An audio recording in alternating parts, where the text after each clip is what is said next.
So you want to open up a Roth IRA? Well, you're in the right place. In this video, I'm going to walk you through how to open up a Roth IRA account with $500. Before we get into actually opening the account, we're going to spend a little bit of time going over what a Roth IRA is on a basic level. But for a deeper dive on the Roth IRA and how it can ultimately help you build wealth faster and more efficiently, definitely check out the video in the description below on how you can grow $100,000 passively with this account. Once we have the account open with our $500 in it, we're gonna spend some time as well looking at how to manage our investments in our account. Let's jump right into it. IRA stands for Individual Retirement Account. And the acronym essentially explains itself, right? You're saving money for retirement. Similarly to a brokerage account, you're able to invest in stocks, bonds, ETFs, mutual funds, cryptocurrency, you name it, any types of paper assets. The Roth IRA, the one that we're gonna be discussing in this video, is one of the two main IRA account types. And it comes with some cool perks that its sibling, the traditional IRA, doesn't have. Unlike the traditional IRA, with a Roth IRA, the money that you put in is after tax, meaning Uncle Sam has already taken his cut. With the great benefit of that being that any growth or withdrawals of that money in that account afterwards are tax-free. For example, let's say you had $1 million in a traditional IRA account and you had $1 million in a Roth IRA account. On withdrawal, the traditional IRA account actually would be around $500,000 to $600,000 after taxes, depending on where you live in the country. Whereas with a Roth IRA account, you get the full $1 million worth because the money that you've already contributed to the account was taxed before you put it in. There are two main benefits to a Roth IRA. The first one being that all of your capital gains are not taxed in your Roth IRA account, as we were explaining earlier. The second one being that any contributions that you make into your account can be withdrawn at any time without paying any penalties. So say you had $5,000 that you had contributed to your Roth IRA, and over about a year or so, it grew to $7,000. You drained your emergency fund and you really need that $5,000. So you can actually withdraw that money from your Roth IRA account and pay no penalties. However, if you choose to take out the growth as well, which was $2,000 in this example, you would unfortunately have to pay capital gains on that as well as a 10% penalty for early withdrawal. Overall, a great benefit that if you absolutely need to get to that money, you can. Of course, it's better to just leave the money and let it grow and do its thing over time. Two limitations that you have with the Roth IRA account is that you can only contribute up to $6,000 a year or $7,000 if you're age 50 or older. There's also income limit requirements so that if you are over these incomes, you are not allowed to contribute to your Roth IRA for that tax year. Those limits are $144,000 if you're filing single and $214,000 if you're filing jointly. These numbers are likely to change like they have in the past, so depending on when you watch this video, those requirements could be slightly higher. Really, your key takeaway here is that with a traditional IRA or 401k, your dollars that go into the account are pre-tax. Add Roth on the front of a 401k or IRA account type, and it's essentially after-tax contributions. Now that you have your bearings, let's open up a Roth IRA. Opening up a Roth IRA can be done at many of your common banks and investment firms. Some options to consider include Fidelity, TD Ameritrade, Betterment, Charles Schwab, Wealthfront, Vanguard, and there are lots of others, and this will really come down to preference. For this video, I'm going to be demoing one of my favorite internet banks, which is Wealthfront. Just know that whatever bank you choose, the process is going to be pretty much the same. So we're here at the main Wealthfront page, and we're actually just going to go to the Invest tab and click on Retirement. Now, if you're at other banks, they're going to be in a similar category because the Roth IRA is a retirement account type. So we scroll down to where it says Get Started, and we click on that. And then it asks us what our main investing goal is. For this case, it's retirement. So we're going to click that option there. And there's the Roth IRA. So it gives a brief description as to what that account is. And we're going to give it a click. Now it's going to start the forms as to what is all required to open up a Roth IRA. So we're going to enter our name here on this first screen and then hit continue.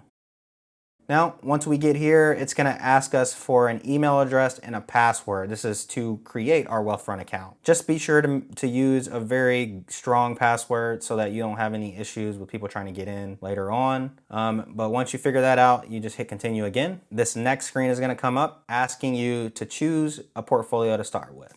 So for the sake of this walkthrough, we're going to choose Classic.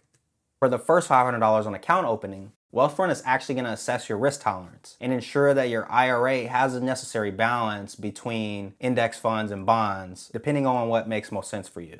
As you can see, VTI is here along with some other well-known options. I'd actually like to add SPY to my mix of investments as well. So I'm gonna go down here to add and adjust investments. It's gonna take me to another screen. It's gonna show me again what my percentages of each type of investment will be in my portfolio once I fund it. So I'm gonna hit add investment again. And then it's gonna take me to a page that gives me the different types of investments I can browse. So I'm gonna click US stock ETFs. And within the search bar, I'm just gonna type SPY.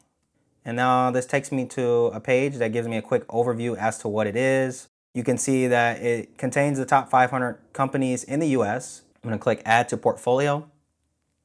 And so now I'm gonna adjust my slider because I'd like 11% to be SPY. So now that I have SPY added, you can see that it's in my investment mix. I'm gonna go down to the bottom and you can now see that my total is over 100%. So I'm gonna dial back the foreign market bonds and just a little bit of real estate so I can get back to 100. And then I confirm and continue. So far, we have our investment mix picked out with our risk tolerance. Now we need to attach our bank account to a Roth IRA to ensure that we can get funds into it. So you can see that I have a lot of things blanked out because my account is already created and I have my different banks already attached. But what we're gonna do is go down to the bottom and click link another account. And for this example, let's say we want to link a Chase bank account. So we're gonna click on Chase. Then it's gonna take us through a portal that takes us to Chase, where you essentially just log into your Chase account like you would at any time. And that's gonna sync wealthfront with Chase. Once we've done that, it's gonna take us back to the wealthfront screen and it's gonna ask us how much we would like to transfer. Now for this video, we're gonna do the $500. And you can see that it gives us a little disclaimer about the annual contribution limit, which is $6,000. We're gonna hit review. And lastly, it's gonna ask us what our tax filing status is, as well as if our partner, if we have one, has a Wealthfront account as well. And this is just to make sure that taxes are handled correctly when you get your forms from Wealthfront at the end of each tax year. You're gonna see a quick account agreement page, which is pretty standard when you're opening up any kind of brokerage account. So you can just click acknowledge and agree.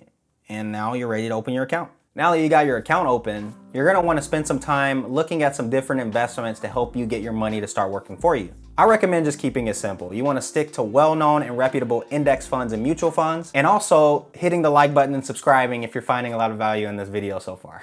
An index fund is kind of like a basket, and within this basket you get an assortment of different stocks and bonds, and that count can range anywhere from hundreds to, if not thousands, of different options and varieties of stocks and bonds. With index funds, you are able to take all of the work out of trying to pick the so-called winning stock and gives you a well-diversified and high-growth portfolio without all the work. In the end, my goal is to make this as simple and as low maintenance as possible. So you get to the point where you're just putting your money in and it is doing the work to grow for you. You don't need to be an expert in the stock market. Anyone can do this. And I'm gonna share with you some great options for index funds. With Wealthfront, the trades are placed for you and the proper allocation mix is handled by the platform. This is extremely attractive for new investors and those that just want to set it and forget it. If you want a little more control over the timing of your trades and all different types of individual stock options, then you're going to have to do a lot of these things manually. And in that case, I would consider a bank like TD Ameritrade. If you end up going that route, stick to well-known index funds like VOO or VTI and SPY,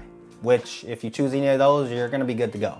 So with all this info, you are now ready to begin your investment journey with the Roth IRA. If you found some value in this video and you're looking for other ways to grow your wealth more efficiently, be sure to subscribe to the channel. And now that you have your brand new shiny Roth IRA, be sure to check out the video here on how to grow $100,000 passively in that account. Thanks for watching.